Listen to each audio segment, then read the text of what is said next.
안녕하세요. 한국의약품안전관리원 안전정보관리팀의 오수지입니다. 국제 서식에 맞춰 시판 후 의약품 이상사례 보고 시스템이 전환됩니다. 관련하여서 주요 안내사항에 대해서 설명드리도록 하겠습니다. 먼저 전환되는 시스템 관련된 가이드라인과 매뉴얼을 확인해 주시기 바랍니다. 사전 질의에서 많은 분들께서 해당 자료들에 대한 위치에 대한 안내 요청을 해주셨습니다. 본 슬라이드에 제가 위치를 작성을 해두었으니 다운로드 가능하니까 실무에서 많은 도움이 되시길 바랍니다.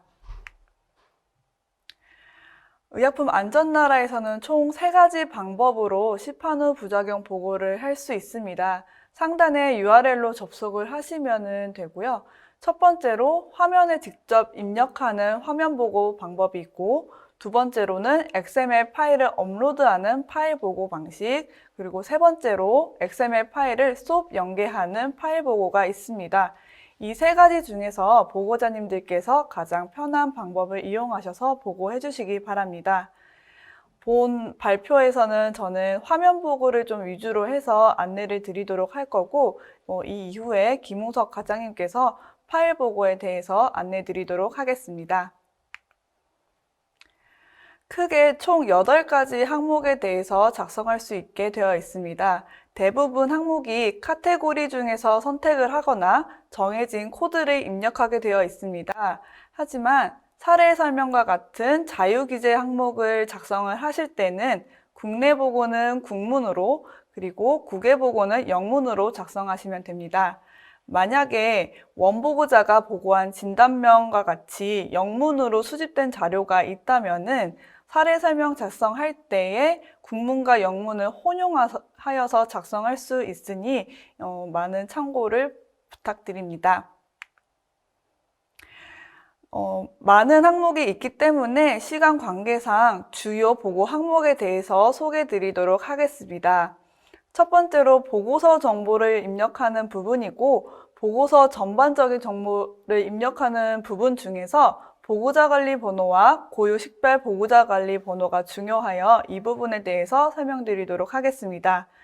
두 항목은 문자 또는 숫자로만 입력이 가능합니다. 그래서 특히 고유식별 보고자관리 번호는 이전에 없었던 항목인데요. 환자 경과와 같이 추가 정보를 파악해서 추적 보고를 하실 때에는 고유 식별 보고자 관리 번호가 킥값이 되어서 최초 보고할 때 작성한 그대로 작성을 해주셔야지 이게 추적 보고로 판단이 되기 때문에 이 점 참고하셔서 입력해 주시면 좋을 것 같습니다.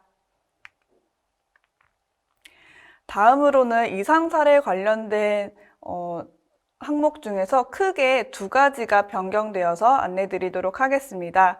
첫 번째로는 약물 이상 반응 이상 사례 코딩 용어가 후아트에서 국제의학 용어인 메드라로 변경이 되었습니다. 그래서 메드라로 입력을 해주실 때 가장 상세한 용어인 메드라 LLT로 입력을 해주시면 되고요. 두 번째로는 중대성을 체크하는 위치가 변경되었습니다. 기존에는 보고서를 기준으로 중대성을 체크를 했다면 변경된 시스템 R3에서는 개별 약물 이상 반응 또는 이상 사례별로 중대성을 체크하게 되었으니 이 점 참고를 해주시면 좋을 것 같습니다. 다음으로는 환자가 복용한 의약품에 대한 정보를 입력하는 부분으로 품목 정보 또는 성분 정보를 입력해 주시면 됩니다.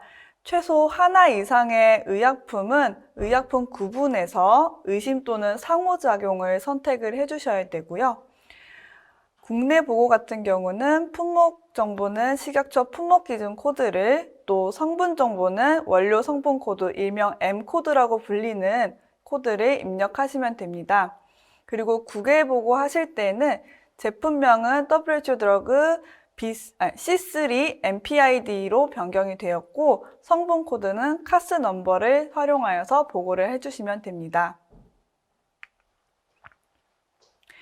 의약품 정보를 입력하는 거 관련해가지고 사전 질의가 좀 많이 들어와서 대표적으로 총 4가지에 대해서 하나씩 살펴보도록 하겠습니다.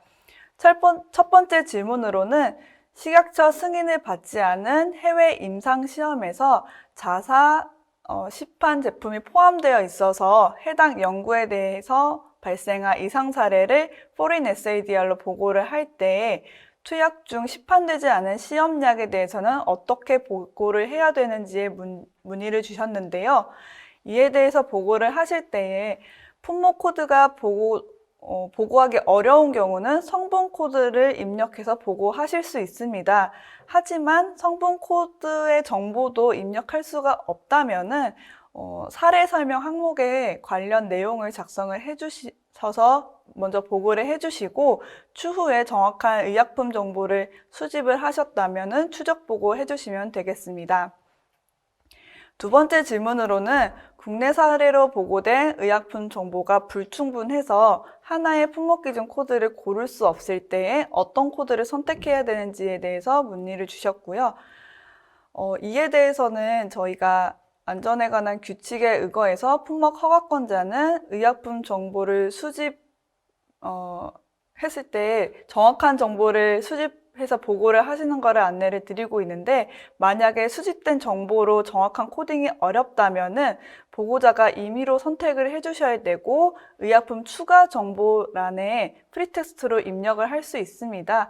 해당 부분에 좀 자세하게 기재를 해주시고 또는 성분 코드의 정보로 입력을 하여서 보고하실 수 있습니다. 그래서 나중에 정확한 정보를 수집을 하셨다면 추적 보고 해주시면 되겠습니다.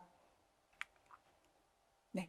세 번째로는 해외 사례 보고를 할 때 제품 정보로 WHO 드러그 코드를 입력해야 되는 걸로 알고 있는데, 화면 보고할 때에 직접 입력을 할 수 있고 이에 대해 WHO 드러그 라이센스 등록이 필요한지에 대해서 문의를 주셨습니다. WHO 드러그 라이센스는 등록하는 절차는 따로 없습니다. 그래서 의약품 안전나라에서 화면 보고를 이용하셔서 직접 보고를 하실 때에는 이 라이센스 보유와 상관없이 보고를 해주시면 되겠습니다. 마지막으로 네 번째 질문으로는 의약품 정보 관련돼서 WHO 드러그 C3 최신 버전 업데이트가 되어 있는데 시판 전 임상 시험이라도 9개 이상 사례는 모두 C3로 보고를 해야 되는지 문의를 주셨는데요. 답변으로는 9개에서 진행되는 시판 후 임상 시험에 대해서 국내에서 허가된 의약품으로 인한 이상 사례의 경우에 9개 이상 사례 보고 대상으로 판단이 되고, 이 경우는 WHO 드러그 C3로 보고를 하셔야 됩니다. 다만 국내에서 허가받은 적응증과 다른 경우는 보고 의무 대상이 아니니까 이 점 참고를 해주시면 좋겠습니다. 네, 지금까지 의약품 정보 입력하는 방법에 대해서 설명을 드렸고요. 이번에는 원보고자 정보를 입력하는 부분에 대해서 설명드리도록 하겠습니다. 먼저 원보고자라고 하는 의미는 이상 사례 정보를 보고자에게 제공한 사람을 의미를 하고 있습니다. 그래서 원보고자 자격 같은 부분에 저희가 한국형 항목을 추가를 한 부분이 있어서 이 부분 좀 설명을 드리도록 하겠습니다. 만약에 원보고자가 간호사라면은 원보고자 자격에서 기타 의료 전문가를 선택을 하시고 그 오른쪽에 상세 항목에서 간호사를 선택하실 수 있도록 되어 있으니까요. 만약에 원보고자의 자격에 간호사를 입력할 경우는 이렇게 입력을 해주시면 됩니다.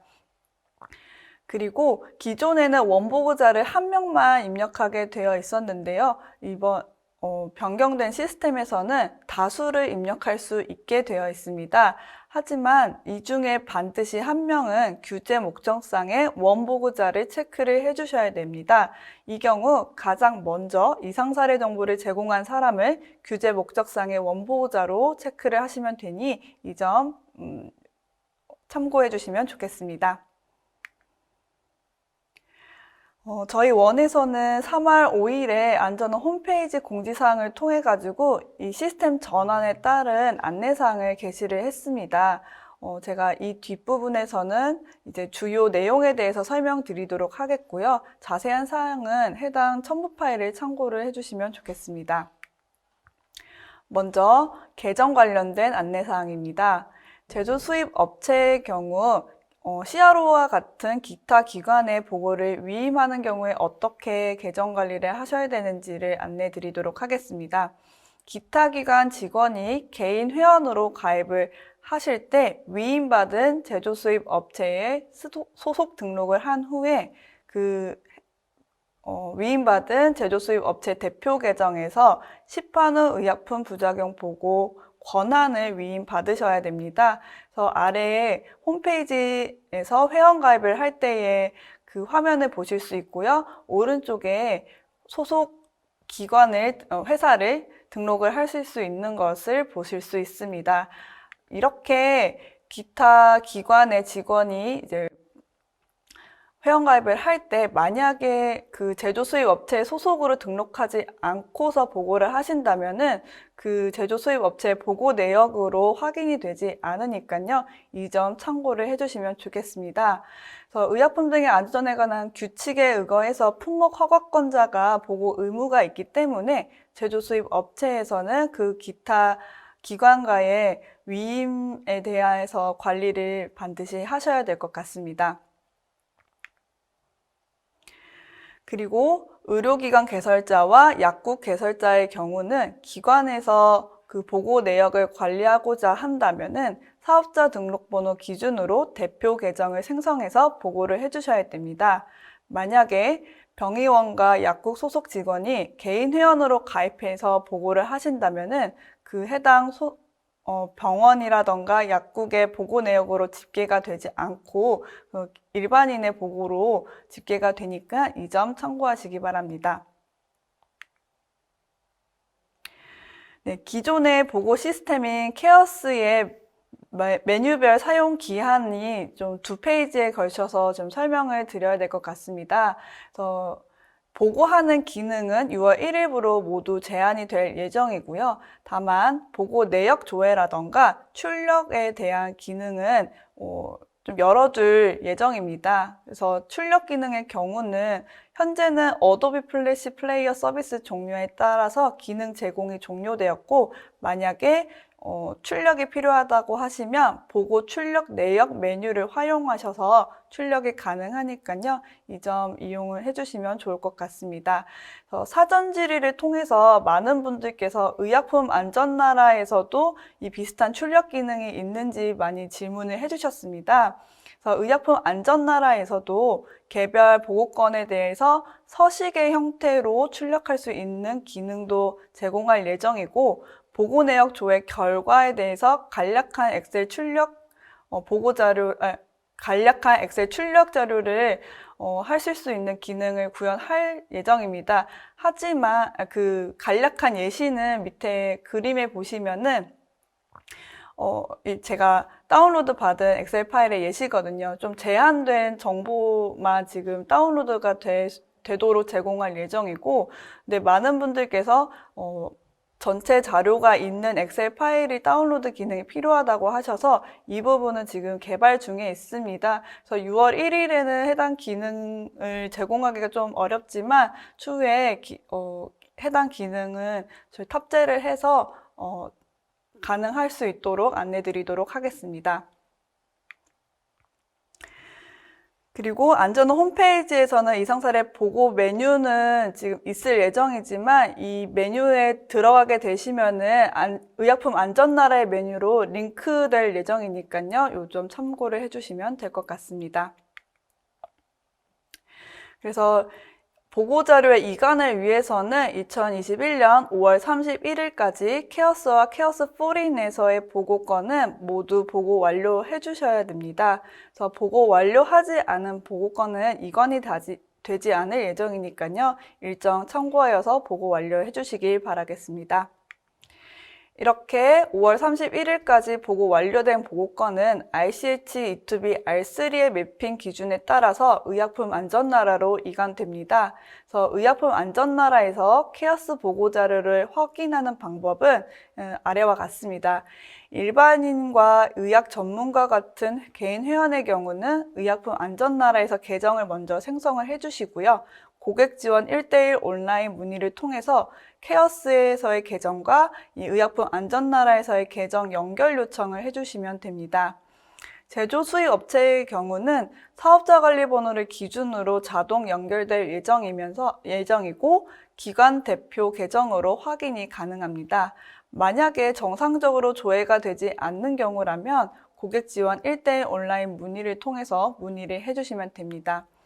저희가 누적된 케어스의 보고 자료가 좀 많기 때문에 한꺼번에 이관은 좀 힘들어서 기간별로 이관할 예정이고요. 그 조회 가능한 일정은 두 번째 표에서 확인하실 수 있습니다. 그래서 저희가 기보고된 자료의 정보만 이관하는 게 아니라 그에 해당되는 첨부 파일도 같이 이관할 예정입니다. 하지만 첨부 파일은 저희가 먼저 보고서들을 다 이관을 하고선 추후에 이관할 예정이니까요. 이 점 양해 부탁드립니다. 그리고 마지막으로 2021년 6월 1일부터 의약품 안전날을 통해서 이관된 자료에 대해서 추적 보고를 하실 때에는 저희가 제공한 사용자 매뉴얼에 자세하게 설명이 되어 있으니까요. 참고하시면 실무에 많은 도움이 되실 것 같습니다. 이번에는 충실도 점검 기준이 변경되어서 이에 대해서 안내 드리도록 하겠습니다. 안전원은 보고자료의 질적 향상을 위해서 충실도 점수를 제공을 하고 있고 이 점수에 대한 충실도 점검 기준이 변경될 예정입니다. 기존의 케어스 보고 항목을 기준으로는 5월 31일까지의 보고자료에 적용이 되어서 점수가 산출될 거고요. 6월 1일 이후의 자료부터는 E2B R3 보고 항목 기준으로 점수가 산정될 예정입니다. 참고로 2021년 5월 31일 보고자료에 대한 충실도 점수는 의약품 안전나라와 안전원 홈페이지에서 동일하게 조회가 가능합니다. 변경된 충실도 점검 기준에 대해서 좀 살펴보게 되면 빨간색 박스로 되어 있는 연령 정보라든가 그리고 인과관계 정보 항목들이 세분화된 것을 확인하실 수 있고요. 또 파란색 박스로 표시되어 있는 이상 사례 경과 또는 원보고자의 정보의 자격 기준이 삭제된 것을 확인하실 수 있습니다. 마지막으로 기존의 분기별 국외 보고자료의 수정 요청 프로세스가 폐지되었습니다. 이에 따라서 2021년 2분기 이후 보고건에 대한 수정사항은 추적 보고를 활용해서 보고를 해주시면 되겠습니다. 이상 제가 준비한 자료는 여기까지 발표를 마치도록 하겠습니다. 감사합니다.